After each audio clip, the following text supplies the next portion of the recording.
Bonjour, bien-aimés de l'Éternel, c'est avec grande joie que je vous accueille sur notre chaîne Venez Raisonnons. J'espère que vous avez passé une bonne semaine par la grâce de Dieu. Je vous souhaite la bienvenue en ce jour de sabbat.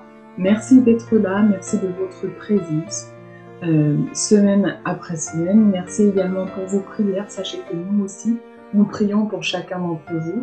Merci également pour vos dons qui nous permettent de nous déplacer dans les pays qui en ont besoin, pour pouvoir former des personnes qui sont investies dans l'évangélisation, mais qui malheureusement n'ont pas les fonds pour avoir les supports et l'enseignement nécessaire pour pouvoir partir en mission.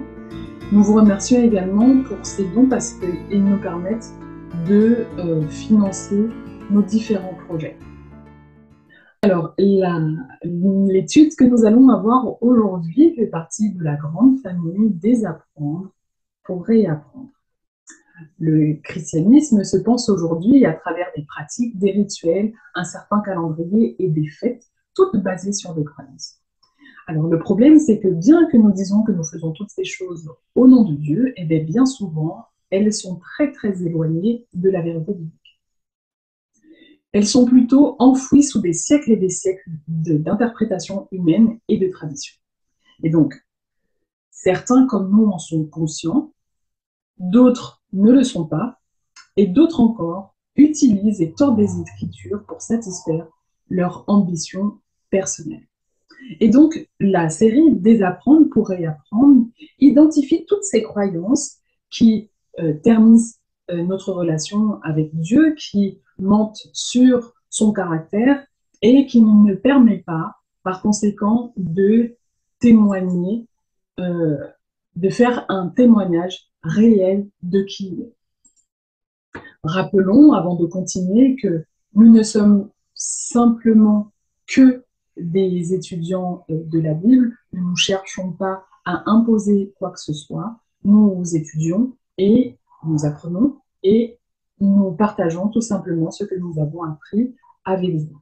Nous ne cherchons pas à imposer nos pensées, à vous dire quoi penser et comment penser. Loin de là, nous ne sommes pas une congrégation ou une dénomination ou une nouvelle religion. Nous sommes tout simplement des étudiants de la Bible qui partageons avec vous ce que nous avons découvert dans la parole de Dieu, quitte à tourner le dos aux traditions dites chrétiennes, car notre objectif est de respecter ce qui est écrit dans la parole, obéir à Dieu plutôt qu'aux hommes, comme il est écrit dans Acte 5, le verset 20.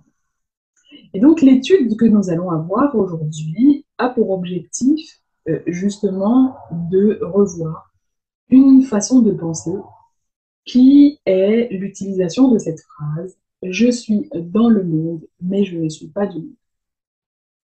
Rappelons quand même qu'aujourd'hui, il y a énormément de chrétiens qui utilisent des passages de la Bible ou des phrases de la Bible sans leur contexte. En fait, comme nous l'avons déjà dit à plusieurs reprises et dans plusieurs de nos vidéos, il est très très dangereux de faire ce type de choses parce que bien souvent, la manière dont nous utilisions ces extraits ou ces passages bibliques va totalement à l'encontre de le véritable message qui devra en ressortir. Et nous avons pour cela deux exemples, en tout cas, parmi tant d'autres, parce qu'il y en a énormément.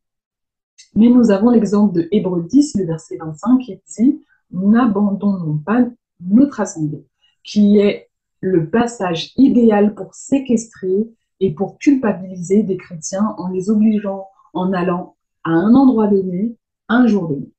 Nous avons également 1 Corinthiens 14, le verset 34, qui dit que les femmes doivent se taire dans les assemblées. D'ailleurs, nous avons un podcast qui parle sur ce sujet.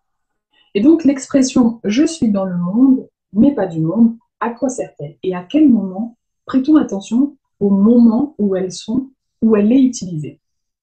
Eh bien, elle sert à mettre une barrière entre nous, les chrétiens, et les autres, que nous appelons les gens du monde.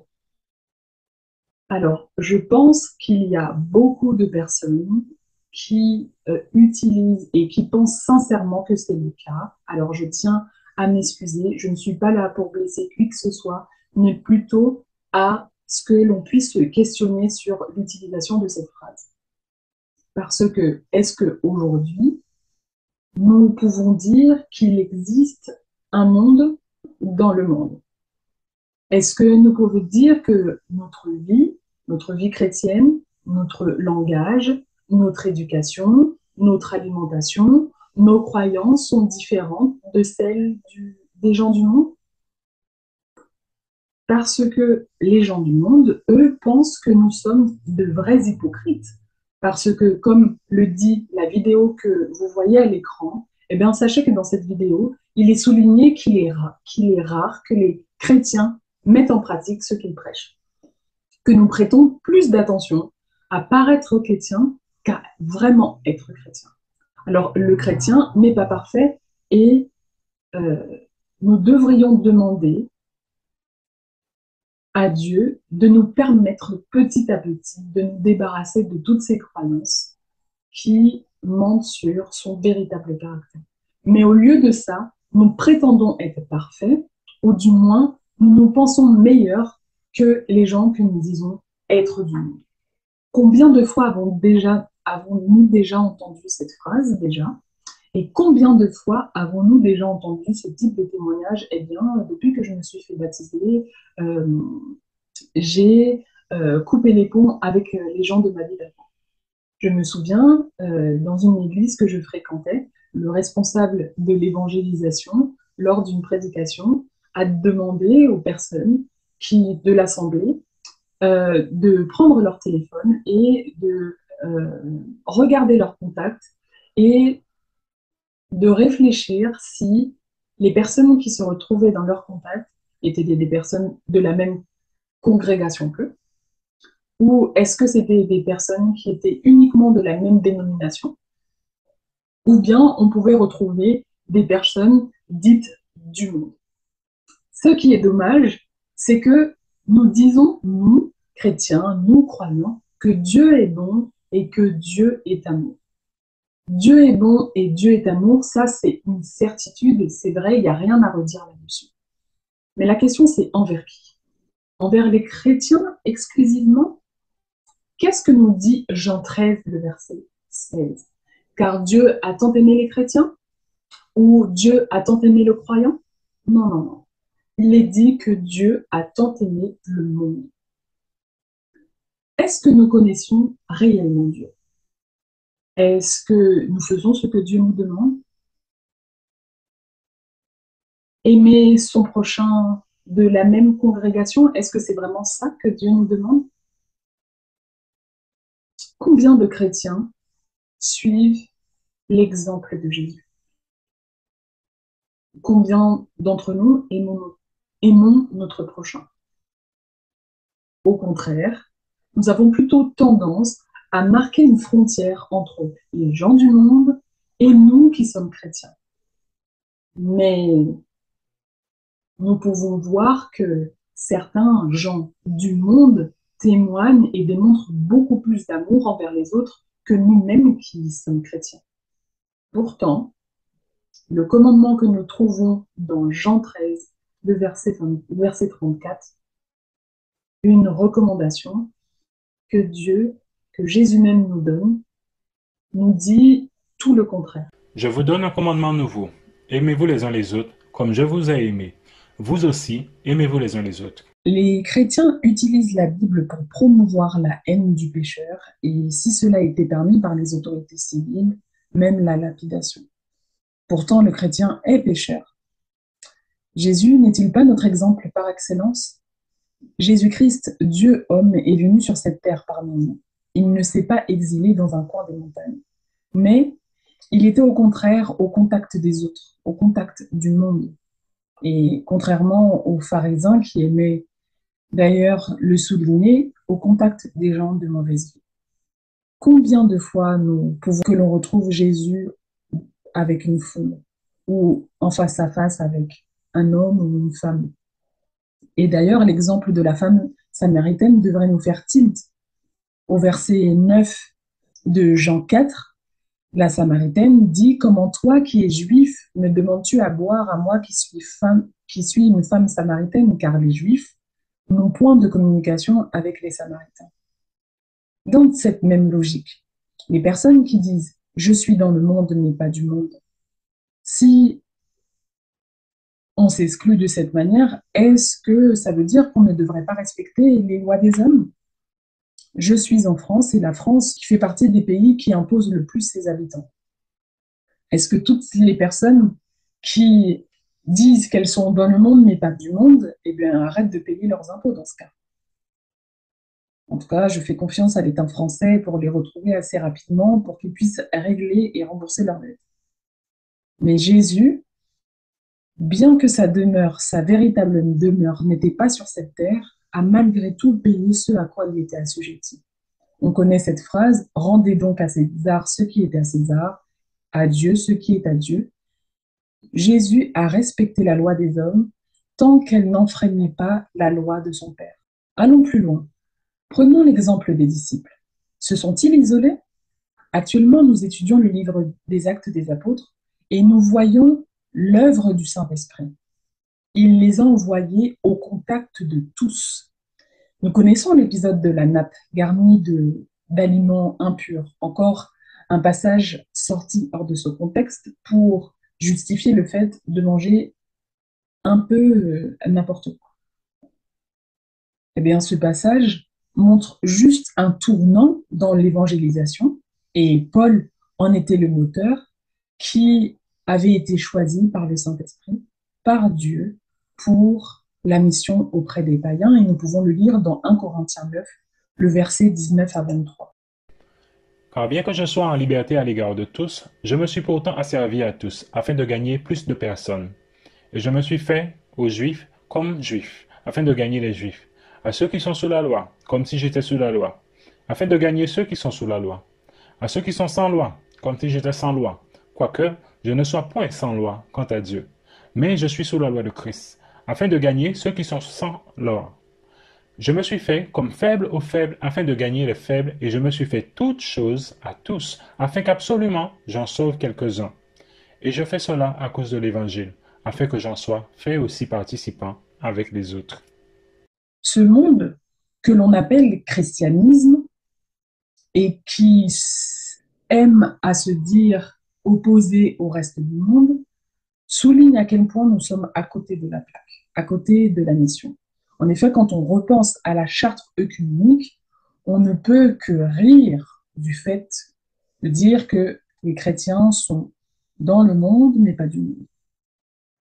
Parce que cette charte réunit toutes les dénominations sous l'appellation chrétien et s'attache à mettre la vérité de côté et se soumettre à une autorité qui ne vient pas du tout de Dieu et surtout, surtout, surtout, empêche les gens de prêcher. Alors que nous disons que nous sommes persuadés qu'il y a un fossé énorme entre le monde et nous et notre monde chrétien, dans les faits, la différence n'est pas perceptible. Si nous examinons chaque sphère de notre vie et que l'on compare notre vie et celle de la vie des gens que l'on dit des gens du monde, eh ben, je ne vois pas de différence à part l'appellation chrétien.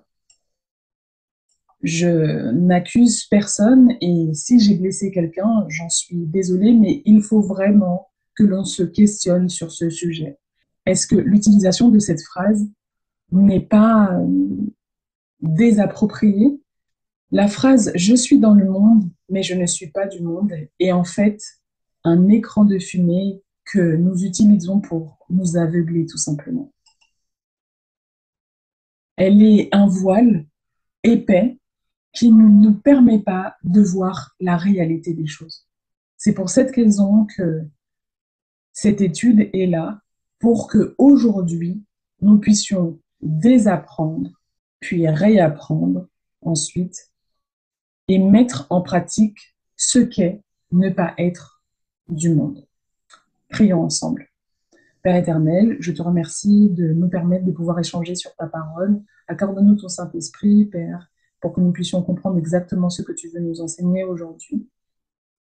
Et je t'ai prié au nom de ton Fils Jésus et pour ta gloire. Amen. Cette expression, comme pas mal d'ailleurs, a pour origine la Bible.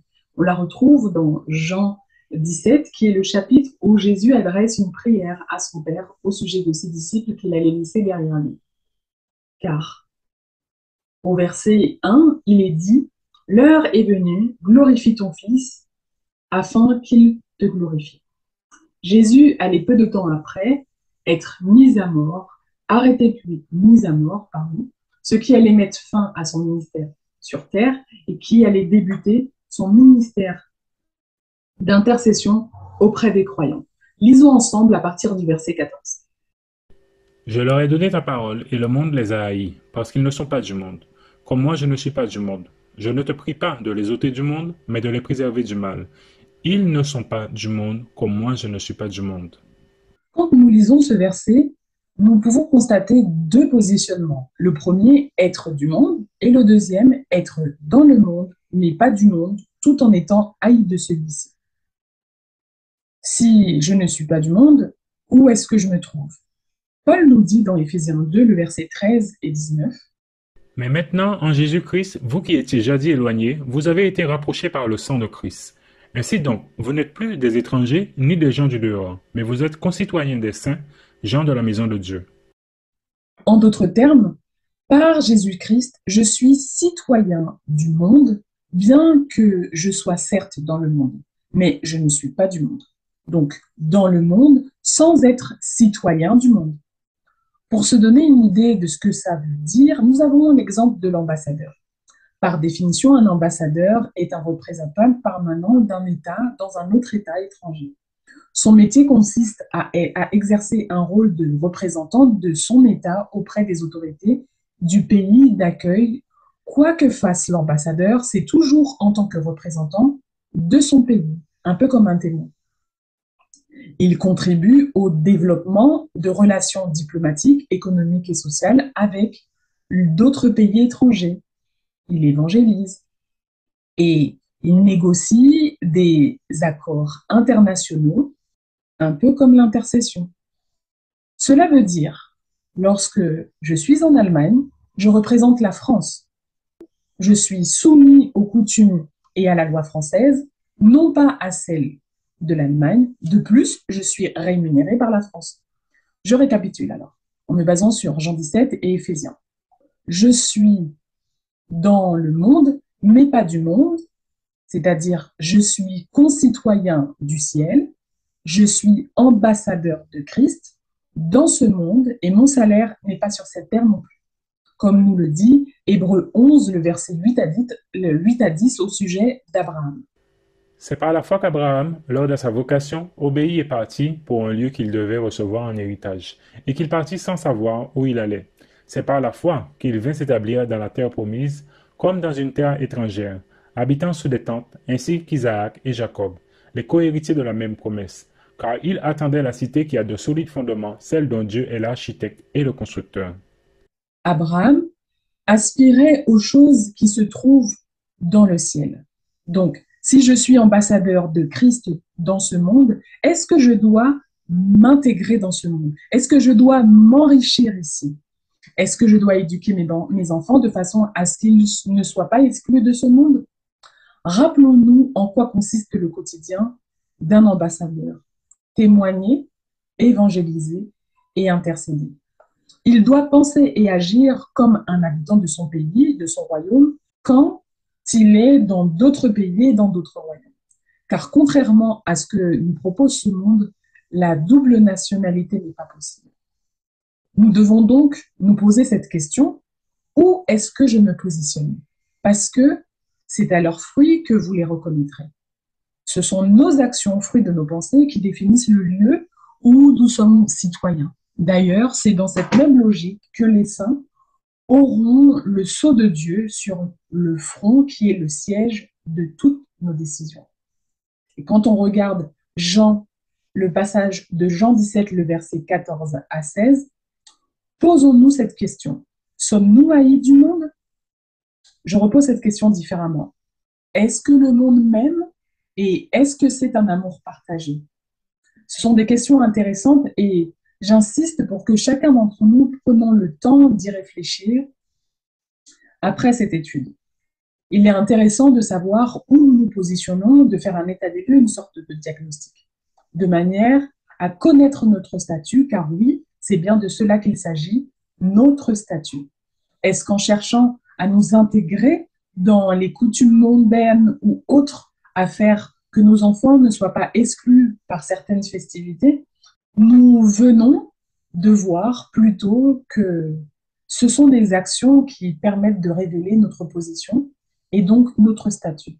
C'est donc grâce à elles, en les analysant, que je pourrais apporter un élément de réponse à cette question. Est-ce que je suis esclave de ce monde? À qui suis-je enchaîné? À qui suis-je soumis? Aux lois du ciel ou aux lois du monde? Comme j'ai l'habitude de le dire dans chacune de mes études, je vous encourage tous à regarder, lorsque vous faites une étude sur un sujet, peu importe lequel, d'avoir plusieurs versions, d'utiliser la Strong, mais également d'utiliser le dictionnaire. Car bien souvent, nous avons une idée très très arrêtée sur la définition d'un mot. Et notamment, parfois, même à moi, il m'est déjà arrivé d'être à côté de la plaque. Et donc, il est très, très important que tous, pour cette étude en tout cas, que nous ayons tous la même définition du mot, notamment celui-ci qui est l'esclave. Qu'est-ce qu'un esclave? Alors, que nous dit le dictionnaire Larousse? Esclave, personne de condition non libre considéré comme un instrument économique pouvant être vendu ou acheté et qui est soumis à la dépendance d'un maître. Voyons la définition du CNRTL qui nous dit celui, celle qui est privé de sa liberté.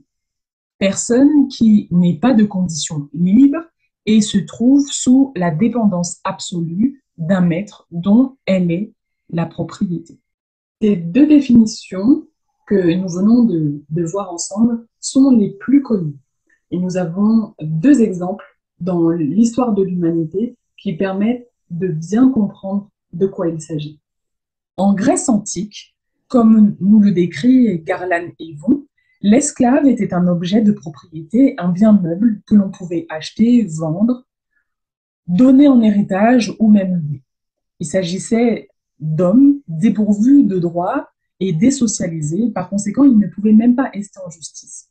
Le grec leur était imposé comme seule langue pour pouvoir communiquer et leur nom était changé à l'acquisition. Ça devrait nous rappeler quelque chose, cela. Leur mariage ou leur concubinage n'était pas reconnu. Et s'il y avait des enfants, ils étaient la propriété du maître. Un peu plus tard dans l'histoire, nous avons également l'esclavage issu de la traite négrière. L'esprit est le même, mais cette fois, nous avons une légère nuance. Dans le Code noir de 1685, nous découvrons notamment des dispositions strictes quant à la volonté d'imposer le catholicisme romain comme religion unique. Et c'est là la nuance. Nous notons une ironie des plus culottés en lisant l'article 2, 4 et 5. Le Code noir impose aux esclaves le libre exercice de la religion catholique, apostolique et romaine, le libre exercice à peine de punition exemplaire. Et nous allons voir justement plus tard dans notre étude qu'à l'heure actuelle, et vous connaissez l'actualité, c'est exactement le même procédé qui a lieu. On nous impose des choses sous peine de punition, mais cela est prétendu fait pour notre liberté.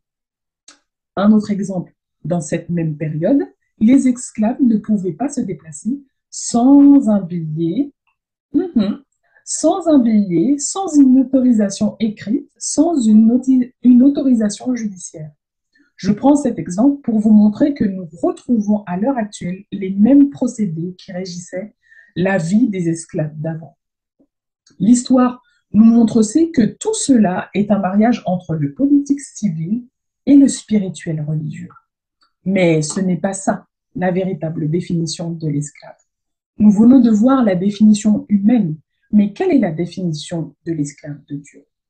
Nous verrons encore une fois le fossé qu'il y a entre ce que Dieu dit et ce que l'homme dit, et entre ce que Dieu fait et ce que l'homme fait.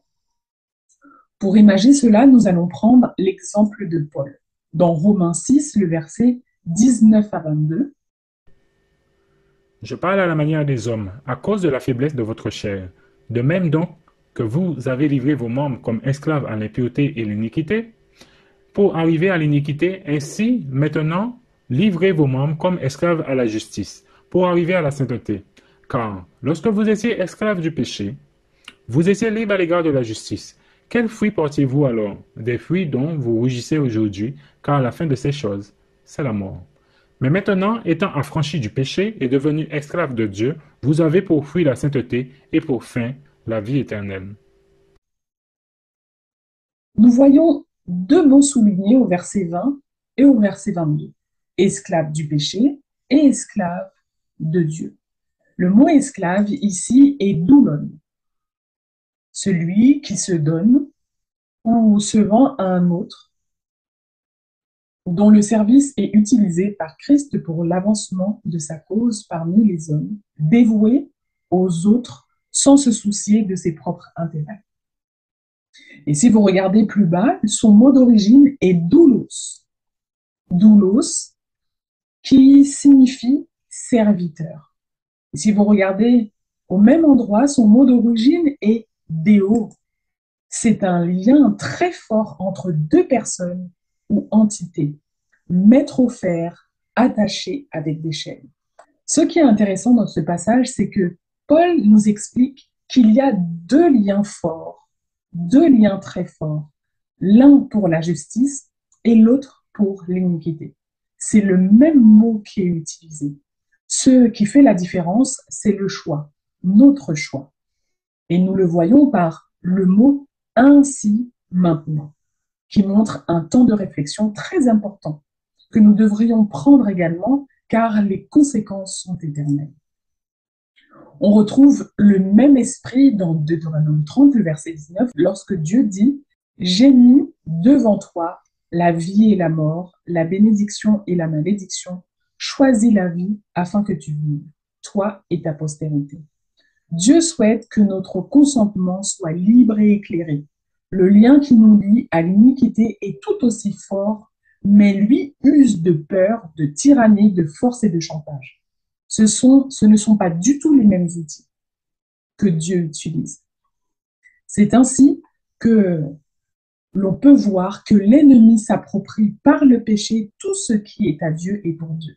Il y a une claire différence de définition entre être esclave du monde et être esclave du Christ. En étant esclave du Christ, Paul était libre. La question que je vous pose maintenant, c'est quelle définition utilisons-nous? Il est important de bien comprendre cette infiltration du politique civil dans le spirituel religieux, car aujourd'hui encore, nous pouvons observer le fruit de cette union. Nous étions esclaves de la définition mondaine hier, et nous sommes esclaves de cette même définition aujourd'hui. Les chaînes ne sont juste plus physiques, mais elles sont invisibles. Le titre de cette étude est « Je suis dans le monde, mais pas du monde ». On ne cesse de se répéter cette phrase. Et à force de répéter la même chose, on finit par s'en convaincre, même si notre vie est pas adéquate avec ce que l'on dit. C'est d'ailleurs ce procédé psychologique qui nous conduit à une sorte de dissonance cognitive, puisque je me retrouve en présence d'éléments qui sont incompatibles entre eux. Se répéter la même chose constamment, c'est ce que l'on appelle l'autosuggestion ou encore la méthode Coué. C'est exactement la même pratique qui est utilisée dans le développement personnel avec toutes les idées, toutes les pensées positives. C'est également dans cette même logique qu'on le retrouve dans les mantras, notamment dans le New Age ou encore le yoga, qui sont issus de l'hindouisme. Et par exemple, se répéter « je suis libre » tout en étant enchaîné, eh bien on finit par ne plus voir les chaînes, alors qu'elles sont bien là et qu'elles nous entravent. Un bon psychologue dirait qu'être conscient de son état est le premier pas vers la guérison. En effet, connaître son mal est déjà une demi-guérison. Peut-être qu'à ce stade de la présentation, certains sont blessés et je m'en excuse, ou d'autres personnes ne se sentent pas du tout concernées. mais je vous demande de rester avec moi jusqu'à la fin de l'étude pour que nous puissions vraiment comprendre de quoi il s'agit. Beaucoup de personnes peuvent se sentir libres et persuadées de ne pas être esclaves du monde, mais nous allons voir que ce n'est pas si évident que ça. Continuons. Des oiseaux nés en cage pensent que voler est une maladie alors que cela est leur nature. De même, beaucoup d'entre nous pensent être libres sans savoir qu'ils sont attachés par des chaînes invisibles et qui sont devenues leurs normes. Il y a quelques semaines, William nous a expliqué ce qu'est Babylone. Nous avons souligné deux processus. Non seulement il faut sortir de Babylone, mais il faut également que Babylone sorte de nous, car nous sommes éduqués par elle depuis très longtemps. Nous parlons son langage, nous allons à son école, nous partageons ses codes et ses traditions. Le fait de dire que je suis chrétien ne change en rien la réalité. Je suis enchaîné au monde, je suis esclave même de ce monde. Bref, je suis dans le monde et du monde.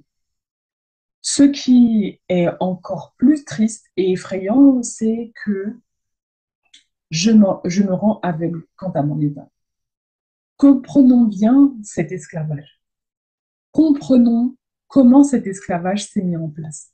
Nous lisons cela directement dans la Bible, dès Genèse 2, le verset 15 à 17. L'Éternel Dieu prit l'homme et le plaça dans le jardin d'Éden pour le cultiver et pour le garder. L'Éternel Dieu donna cet ordre à l'homme. Tu pourras manger de tous les arbres du jardin, mais tu ne mangeras pas de l'arbre de la connaissance du bien et du mal, car le jour où tu en mangeras, tu mourras. Le mot ordre qui est souligné est sava, qui veut dire commandement ou ordonnement. Il s'agit donc d'un commandement que Dieu a donné à Adam de ne pas manger de l'arbre de la connaissance du bien et du mal. Continuons dans Genèse 3, versets 4 à 6. Alors le serpent dit à la femme, vous ne mourrez point, mais Dieu sait que, le jour où vous en mangerez, vos yeux s'ouvriront, et que vous serez comme des dieux, connaissant le bien et le mal. La femme vit que l'arbre était bon à manger et agréable à la vue, et qu'il était précieux pour ouvrir l'intelligence. Elle prit de son fruit et en mangea. Elle en donna aussi à son mari qui était auprès d'elle, et il en mangea. Dans ce passage, à qui nos premiers parents ont-ils obéi? Ève a obéi au serpent, médium de Satan, et Adam a obéi à sa femme. Ce détail ne fera pas l'objet de notre étude, mais il est intéressant de le noter pour une de nos prochaines études sur le rôle de la femme. Continuons au verset 13. Et l'Éternel Dieu dit à la femme, pourquoi as-tu fait cela? La femme répondit, le serpent m'a séduite, et j'en ai mangé.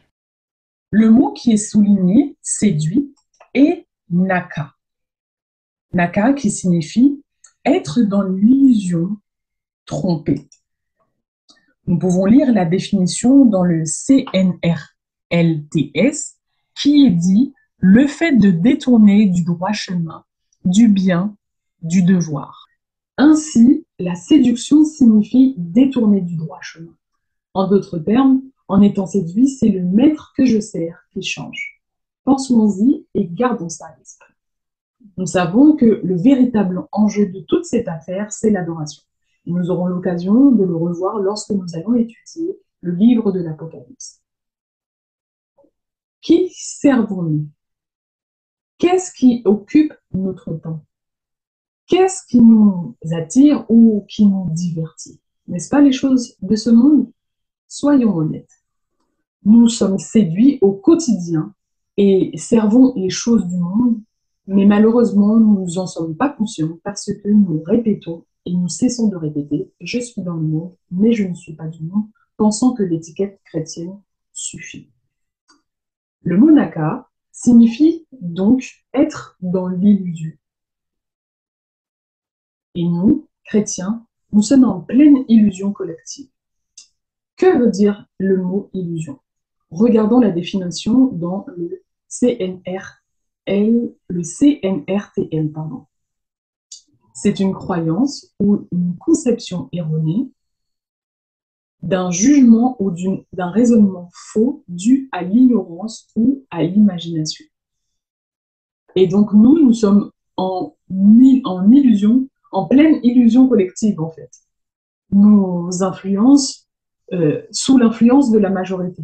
Nous pouvons prendre des décisions et nous positionner de manière contraire à ce que l'on sait et à ce que nous croyons pourtant. Rappelez-vous la vidéo que j'avais partagée au tout début de la méditation qui a pour titre Oser être différent. Au final, nous faisons partie de cette majorité, alors même que nous déclarons savoir que telle et telle chose va directement à l'encontre de la parole de Dieu. Combien d'entre nous disons que nous ne faisons pas partie du monde, pourtant nous fêtons les fêtes du monde. Le pire dans tout ça, c'est que ces fêtes ont été christianisées pour que les chrétiens puissent avoir la conscience tranquille. Poursuivons. L'Éternel Dieu dit, qui t'a appris que tu es nu? Est-ce que tu as mangé de l'arbre dont je t'avais défendu de manger? Dans Genèse 13, le verset 11, le mot défendu est ça va. Le même mot que nous avons vu au verset 16 de Genèse 2. Donc, le seul commandement que nos parents devaient observer était bel et bien de ne pas manger de l'arbre de la connaissance du bien et du mal. Dans Romains 6, le verset 16, nous disons Ne savez-vous pas qu'en vous livrant à quelqu'un comme esclave pour lui obéir, vous êtes esclave de celui à qui vous obéissez, soit du péché qui conduit à la mort, soit de l'obéissance qui conduit à la justice. Et dans 2 Pierre 2, le verset 19, il est écrit Ils leur promettent la liberté quand ils sont eux-mêmes esclaves de la corruption, car chacun est esclave de ce qui a triomphé de lui. nous retrouvons la notion d'esclave dans ces 2 versets. Et nous lisons que c'est par l'obéissance que nous déterminons qui est notre maître, de qui nous sommes esclaves. Ainsi, depuis Genèse, nous lisons que la séduction a conduit à la mise en esclavage. 2 éléments en particulier sont alors à souligner. Le premier est que dès qu'il y a eu séduction, le péché est entré dans le monde. C'est un lien qui a été créé entre le monde et ce qu'il contient et le péché. Dans Jean 17, le verset 14, il est dit Je leur ai donné ta parole, et le monde les a haïs, parce qu'ils ne sont pas du monde, comme moi je ne suis pas du monde. Jésus dit qu'il n'est pas du monde. Et c'est cette phrase que nous, chrétiens, aimons utiliser pour dire que nous aussi, nous ne sommes pas du monde, que nous sommes des gens mis à part, comme si le péché n'avait aucun pouvoir sur nous. Pourtant, dans Jean 8, le verset 23, il est dit Et il leur dit, vous êtes d'en bas, moi je suis d'en haut. Vous êtes de ce monde, moi je ne suis pas de ce monde. Et au verset 22, Sur quoi les Juifs dirent, se tuera-t-il lui-même, puisqu'il dit, vous ne pouvez venir où je vais. il s'adresse à ceux qui avaient la loi et la connaissaient. Il leur dit bien, vous êtes de ce monde. Pensons-nous que nous sommes si différents des Juifs de ce temps pour penser que cette phrase ne s'adresse pas à nous? Voyons le deuxième élément. Dès que nos parents ont péché, il y a eu un changement de statut. Nous sommes passés de libres à esclaves. Et nous disons même esclaves de Dieu à esclaves du péché. Dans Jean 8, le verset 34, nous lisons En vérité, je vous le dis, leur répliqua Jésus, quiconque se livre au péché est esclave du péché. le mot péché dans la Strong, c'est armatia, ce qui est mal, violation de la loi divine, en pensée et en acte. Cela vient du mot de armartano, que vous voyez à côté, qui signifie manquer le but. Et nous avons vu que la définition de la séduction était détournée de la voie. On peut aller plus loin en disant qu'il s'agit de détourner du but. Le péché est exactement cela, manquer le but. Dans la version King James, le mot que vous voyez souligné, c'est serviteur du péché. Les mots sont si légers qu'on pourrait penser à un contrat entre 2 personnes que l'on pourrait rompre à tout moment, mais en réalité, il en est tout autre. Servir le péché, c'est en être esclave. Et parce que l'enjeu est l'adoration, interrogeons-nous sur le maître que l'on sert dès lors. On est dans le monde, mais pas du monde. Est-ce que c'est le reflet de la réalité? Certains chrétiens font la différence entre le monde païen et le monde chrétien. Aujourd'hui, pouvons-nous dire avec assurance qu'il existe une frontière entre les deux? Je ne pense pas. Est-ce que nous pouvons dire que je suis chrétien parce que je crois en Jésus-Christ, je respecte le bonjour, je vais dans un bâtiment, je lis ma Bible et que je connais certains versets par cœur? Est-ce que cela suffit pour dire que je suis différente des personnes que j'appelle les gens du monde? Est-ce qu'il y a vraiment une différence? Est-ce que cela a du poids pour dire que je me trouve en dehors des frontières? Nous sommes tous, tout autant esclaves du monde que les gens que nous appelons les gens du monde. Nous avons déjà cité pas mal d'exemples et nous allons aller plus en profondeur tout à l'heure dans le livre. Mais avant d'y aller, posons-nous honnêtement cette question. Est-ce que l'appellation chrétien suffit pour dire que je suis une chrétienne et que je suis différente des gens du monde? L'opposition chrétien-catholique, païen, existe depuis très longtemps. Nous lisons dans cet article, par exemple, qu'elle existe depuis l'Empire romain. Nous lisons aussi que tout au long de l'histoire, les chrétiens ont fait des concessions. Si des pratiques païennes étaient rejetées, certaines étaient adoptées. Petit exercice, interrogeons notre quotidien afin de découvrir ce qui est païen de ce qui ne l'est pas. Pour que cet exercice puisse être bien effectué, nous devons tout d'abord définir ce qu'est, ce que l'on appelle païen. C'est une personne qui pratique une religion polythéiste de l'Antiquité, ou bien une personne qui pratique une des religions polythéistes grecques latines de l'Antiquité. Notre définition des gens du monde, des païens, correspond plutôt à la définition C qui est personne qui ne croit en aucun Dieu. Et justement, nous avons un terme qui illustre parfaitement notre monde, ou plutôt ce mélange entre le monde païen et le monde chrétien, c'est le pagano-christianisme. Je vous avoue qu'avant cette étude, je ne savais pas du tout que ce mot existait. Mais j'ai appris qu'il y avait un mot qui expliquait le mariage entre le christianisme et le paganisme. Et pour bien comprendre de quoi il s'agit, nous avons cet extrait de 1980. Joseph, qui, levant son verre, nous résume le pagano-christianisme, un villageois local, en une formule d'une saisissante simplicité. Le repas, c'est la scène. Qu'est-ce que ça veut dire? Eh bien, ça veut dire que ce sont des éléments païens qui sont confondus aux éléments chrétiens. Des pratiques chrétiennes sont faites et en incluant des objets, des paroles, des mises en scène païennes. Et cela depuis très longtemps. Nous disons et nous imaginons une frontière nette entre les païens, les gens du monde et les chrétiens, mais cette frontière est en pratique fictive depuis très longtemps. Et si on parle de pagano-christianisme, parlons tout simplement de paganisme, car 1% de mensonge dans 99% de vérité, c'est 100% de mensonge. Et c'est ce que nous explique Paul dans Galates 1, au verset 6 à 9. Je m'étonne que vous vous détourniez si promptement de celui qui vous a appelé par la grâce de Christ pour passer à un autre évangile. Non pas qu'il y ait un autre évangile, mais il y a des gens qui vous troublent et qui veulent renverser l'évangile de Christ. Mais quand nous-mêmes, quand un ange du ciel annoncerait un autre évangile que celui que nous avons prêché, qu'il soit anathème. Nous l'avons dit précédemment, et je le répète à cette heure. Si quelqu'un vous annonce un autre évangile que celui que vous avez reçu, qu'il soit anathème. Paul nous alerte sur le danger de se laisser naka, de se laisser séduire. Voyons quelques exemples. Le jour du repos, le dimanche, dit chrétien, est aussi l'adoration du soleil, le sun day. Et aujourd'hui, on retrouve la salutation au soleil dans le yoga, qui vient de l'hindouisme, et que beaucoup de personnes pratiquent sans pour autant savoir qu'il s'agit d'une religion.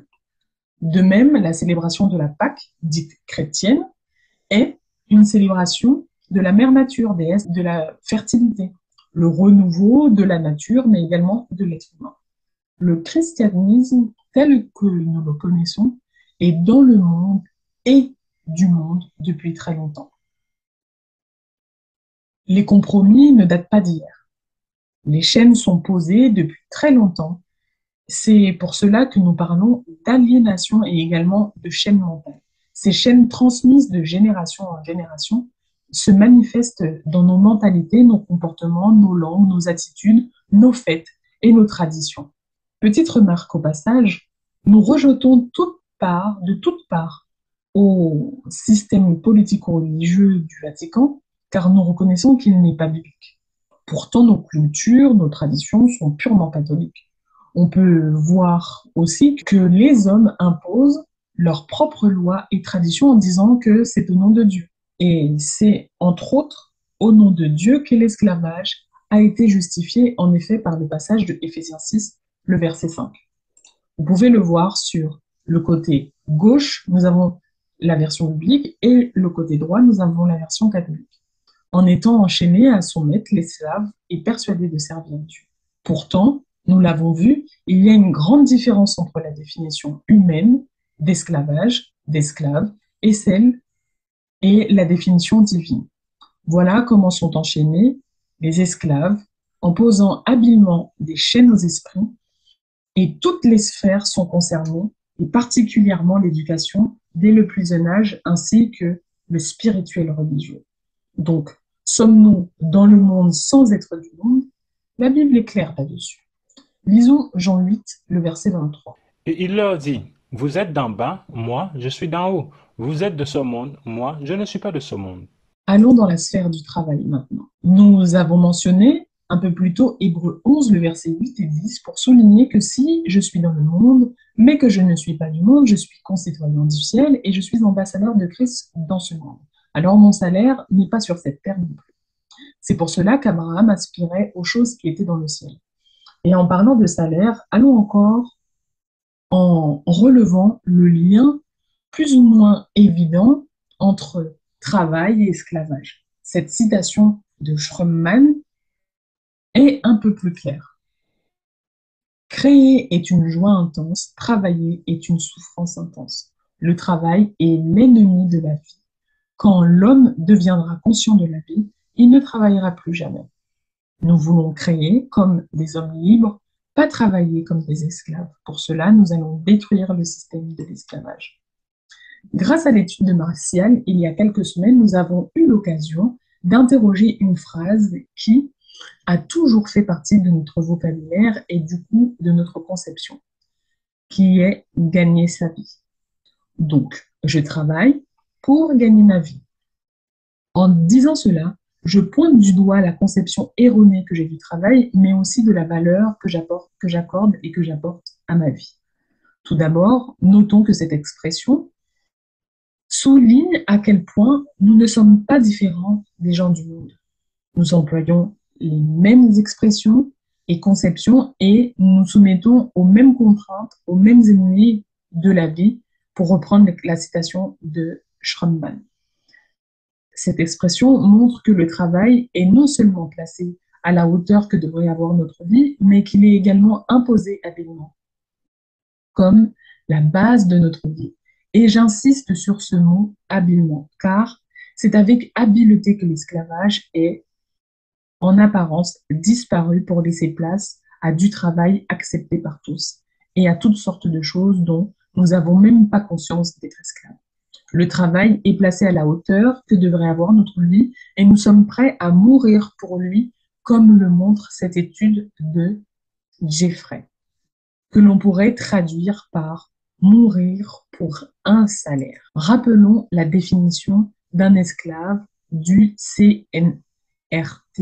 Je répète, c'est avec habileté que l'esclavage est en apparence disparu pour laisser place à du travail accepté par tous et à toutes sortes de choses dont nous n'avons même pas conscience d'être esclaves. Et oui, la frontière entre esclaves et travailleurs a été floutée depuis très longtemps, de façon très habile.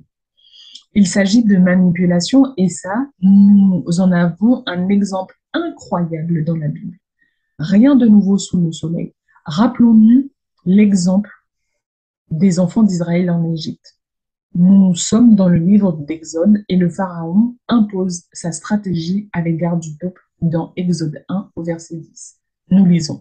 Allons, montrons-nous habiles à son égard, empêchons qu'il ne s'accroisse et que s'il survient une guerre, il ne se joigne à nos ennemis pour nous combattre et sortir ensuite du pays. Le mot habile ici, c'est shakam, qui signifie être sage envers le peuple, rendre sage, enseigner la sagesse, instruire. Continuons au verset 13. Alors les Égyptiens réduisirent les enfants d'Israël à une dure servitude. Ils leur rendirent la vie amère par de rudes travaux en argile et en briques et par tous les ouvrages des champs. Et c'était avec cruauté qu'ils leur imposaient toutes ces charges.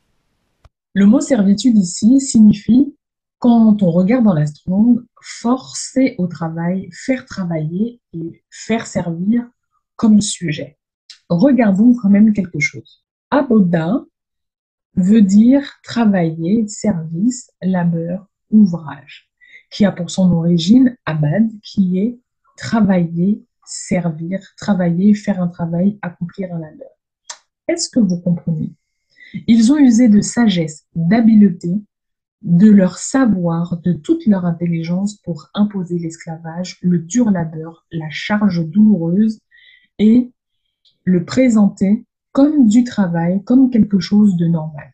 Pourtant, on parle bien de la même chose. Donc, comment on peut arriver à ne plus vivre l'esclavage comme tel, mais l'accepter comme du travail?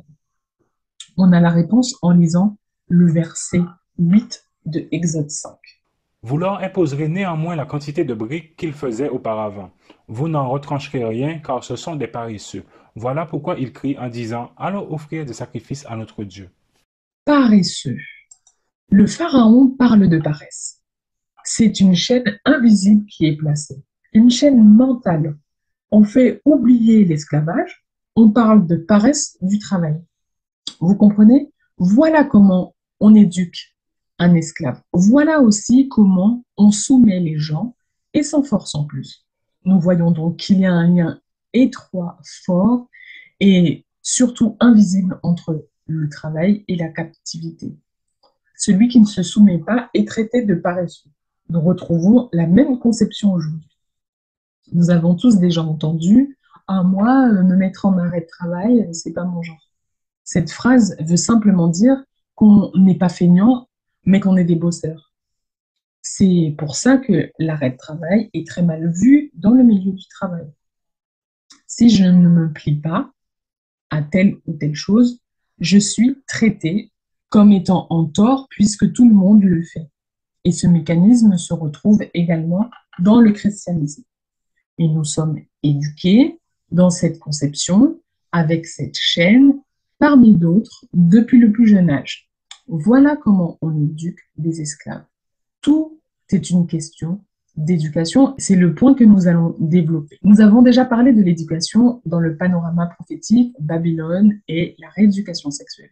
Donc, nous n'allons pas en parler davantage ici, mais nous avons vu ce qui était enseigné dans les écoles fréquentées par nos enfants d'ailleurs. Nos enfants que nous disons chrétiens et qui ne devraient pas être éduqués au même endroit que les enfants du monde. Un chrétien éduqué à l'école du monde ne devient-il pas citoyen de ce monde? En France, on parle d'éducation nationale. Et nous avons déjà vu dans la rééducation sexuelle que nous parlons désormais d'éducation globale. Comprenez-vous alors que la phrase «Nous sommes dans le monde, mais pas du monde» n'est qu'autre qu'une façade pour nous rassurer tout en nous aveuglant quant à notre condition? Nous sommes bel et bien esclaves du monde et on ne fait rien contre cela. On se contente de s'aveugler en répétant «Tout va bien, je suis dans le monde, mais pas du monde». Ne nous trompons pas de questions, les amis. Nous avons déjà dit et répété que tout l'enjeu est l'adoration. Alors, posons-nous les bonnes questions. De qui suis-je esclave? À qui suis-je obéissant? En d'autres termes, à qui je prête allégeance? À qui suis-je enchaîné? Le point que nous allons voir maintenant est la tradition qui est également une forme d'éducation, car sa définition, c'est la façon de transmettre un savoir abstrait ou concret de génération en génération par la parole, par l'écrit. Romains 13, versets 16 et 17. Ne savez-vous pas qu'en vous livrant à quelqu'un comme esclave pour lui obéir, vous êtes esclave de celui à qui vous obéissez, soit du péché qui conduit à la mort, soit de l'obéissance qui conduit à la justice, mais grâce soit rendue à Dieu de ce que, après avoir été esclave du péché, vous avez obéi de cœur à la règle de doctrine dans laquelle vous avez été instruit. Au verset 17, nous comprenons qu'il y a plusieurs doctrines, dont celle de Jésus-Christ. Et dans Matthieu 15, Jésus est interpellé par les pharisiens parce qu'ils accusent les disciples de transgresser non pas la loi, mais la tradition. Au verset 2, pourquoi tes disciples transgressent-ils la tradition des anciens? Car ils ne se lavent pas les mains quand ils prennent leur repas. Comme à son habitude, Jésus va direct au cœur du problème. Au verset 3, il leur répondit, et vous, pourquoi transgressez-vous le commandement de Dieu au profit de votre tradition? Verset 6, vous annulez ainsi la parole de Dieu au profit de votre tradition. Puis au verset 9, c'est en vain qu'il m'honore en enseignant des préceptes qui sont des commandements d'homme. Ici, Jésus s'adresse pas à des païens, mais à des hommes d'Israël, des hommes qui ne sont pas sans connaître l'histoire de leur peuple et la loi de Dieu et de ses ordonnances. Ils ne sont pas différents de nous en vérité. Ne suis-je pas esclave de la tradition? N'utilisons pas la Bible comme une arme ou simplement un outil devant servir les intérêts personnels, charnels et clairement non chrétiens des chrétiens. Si nous disons que le christianisme aujourd'hui est l'héritier de cette folie, n'est-ce pas une réalité?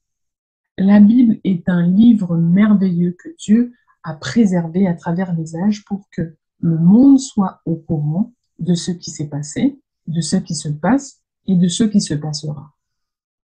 Mais c'est également un des deux éléments pour notre détox.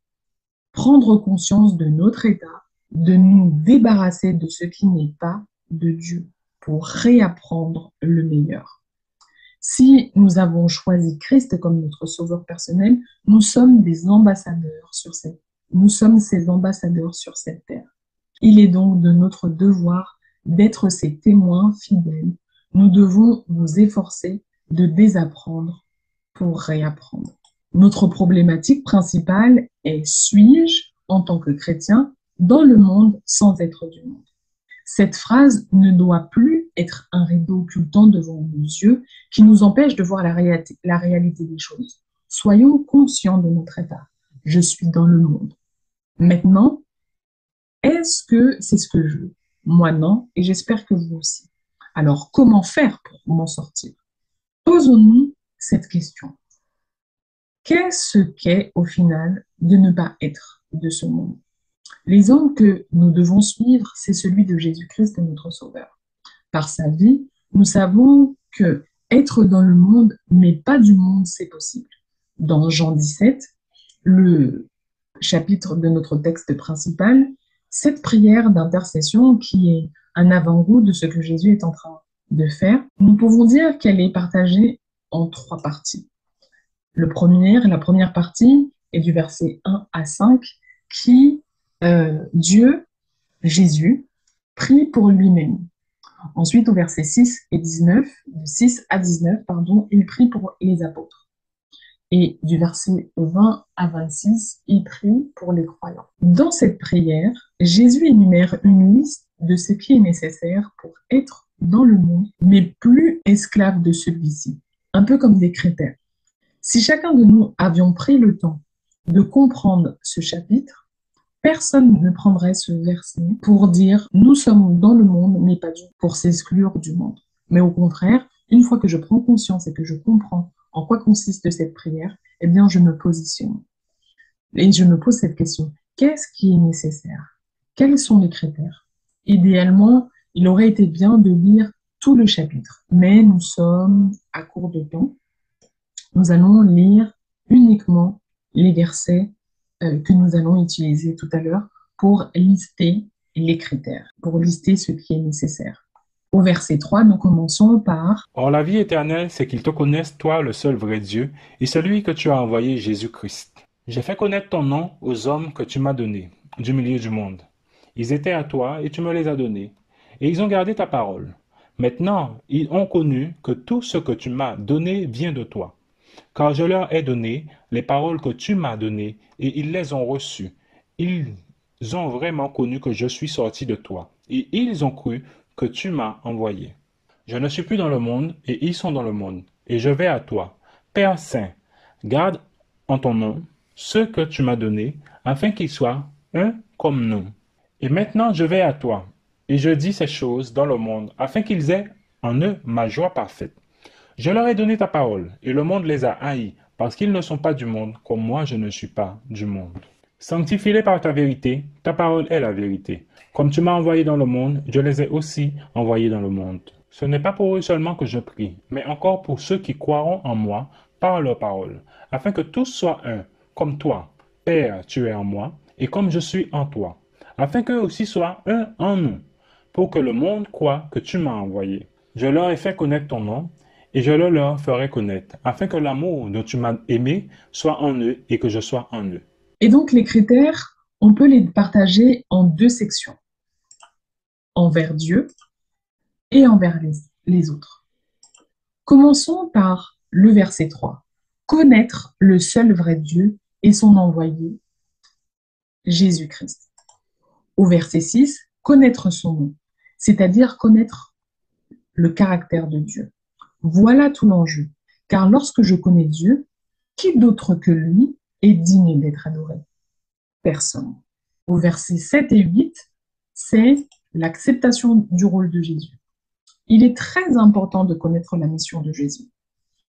Elle ne se résume pas seulement à sa mort sur la croix pour nos péchés, mais de savoir que par lui, nous sommes ici, car il est notre créateur, et qu'il est venu sur cette terre nous montrer l'exemple d'une vie sans péché, mais également de nous faire découvrir qui est son Père, pour finir avec le ministère d'intercession.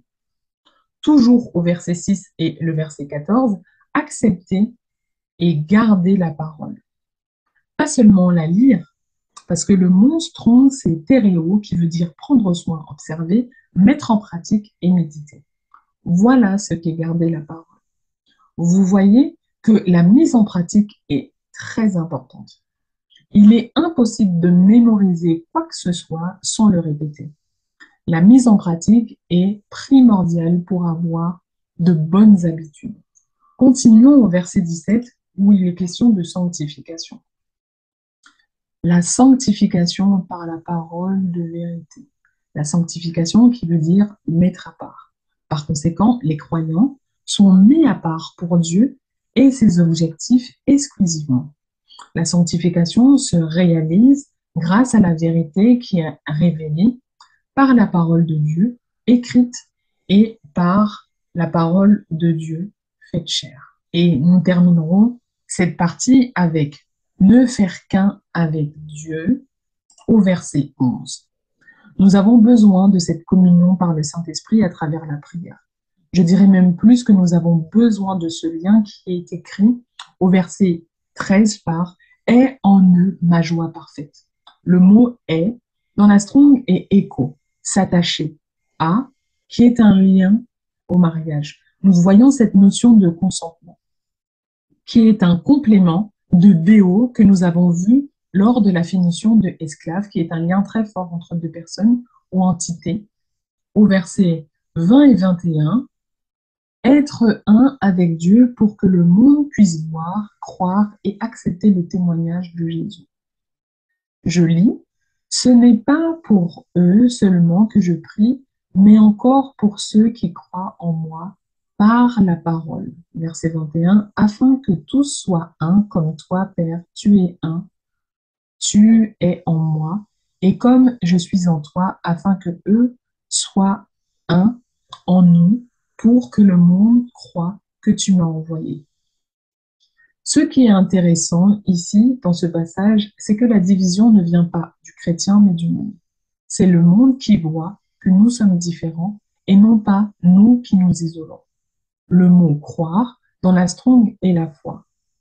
Si je récapitule, Jésus dit ici que notre connexion avec Dieu, nos paroles, notre attitude permettra au monde de croire et d'avoir la foi en son Père et en lui. Maintenant, la partie envers les autres. Au verset 18, il nous envoie dans le monde en mission. Comme tu m'as envoyé dans le monde, je les envoie aussi dans le monde. Au verset 20, il nous demande d'intercéder pour lui. Je lis le verset. Ce n'est pas seulement pour eux que je prie, mais encore pour ceux qui croient en moi par leurs paroles. Jésus étant notre exemple par excellence, la prière a toute sa place dans la mission auprès du monde. Et nous terminons par le verset 26, qui est une très très bonne conclusion. Nous sommes toujours en apprentissage. Je leur ferai connaître. Le mot connaître, c'est nourizo, qui veut dire obtenir la connaissance. Dans l'ancien grec, gagner un savoir ou avoir une complète connaissance de, qui est différent du mot habile, shakam, qui signifie être sage, rendre sage, enseigner la sagesse, instruire, et qu'on a vu lorsque nous avons parlé du travail. Maintenant que je connais les caractéristiques d'une personne qui n'est pas du monde, est-ce que l'on se ressent? Ce qui définit de qui nous sommes esclaves, ce sont nos actions. Tout ce que nous faisons dans nos vies affirme qui est notre maître. L'esclave n'est d'autre que celui qui effectue l'œuvre de son maître. Si vous êtes du monde, vous ferez les œuvres du monde. Si vous êtes de Christ, vous ferez les œuvres de Christ. On peut se sentir à côté de la plaque ou à des années-lumière de ce que Dieu nous demande ou attend de nous, mais grâce lui soit rendue, qui nous a envoyé le Consolateur, le Saint-Esprit, afin qu'il puisse nous aider dans ce processus de détox total, dans ce processus de sanctification. Pour conclure, nous devons bien comprendre et bien prendre conscience de notre état. Nous devons absolument arrêter de nous voiler la face, parce que l'étiquette chrétienne ne sauvera personne. Et surtout, elle ne nous rend pas plus différents que les pharisiens et les scribes que nous avons vus ensemble dans Matthieu 15. Nous sommes simplement la version moderne, la version 2.0. Est-ce que c'est réellement ce que nous voulons? Non, en tout cas pas moi et j'espère que vous aussi. Aujourd'hui, nous sommes confrontés aux mêmes difficultés décrites dans la Bible et comme nous aimons à le répéter, nous sommes à la fin des temps. Nous le répétons, mais sommes-nous réellement conscients de cela? Pour nous qui sommes arrivés à la fin des temps, justement, il est plus que primordial maintenant de mettre en pratique la parole de Dieu. Nous sommes esclaves, ça, c'est une certitude et nous avons vu ensemble de quelle manière. Reste à savoir de qui. Suis-je l'esclave des hommes? Analysons notre quotidien et prenons la bonne décision, la décision qui s'impose. C'est tout notre style de vie qui devra changer. Et demandons-nous, ai-je mis l'homme devant Dieu? En tant que chrétien, entendons-nous bien. Ai-je placé la parole d'un homme devant la parole de Dieu? Qui je consulte en cas de doute? Est-ce que c'est Dieu? Combien de traditions de chrétiennes ou pagano-chrétiennes ai-je mis devant les Écritures? Parmi les 10 commandements, combien en ai-je abandonné sous l'ordre d'homme? À combien de commandements non bibliques suis-je enchaîné sur ordre d'institutions civiles, politiques et religieuses? Suis-je réellement dans le monde sans être du monde? Prenons le temps et l'honnêteté de répondre à ces questions et n'ayons pas peur d'être différents. Que Dieu vous bénisse. Merci pour votre temps encore une fois et que le nom de notre Père céleste soit loué. Amen.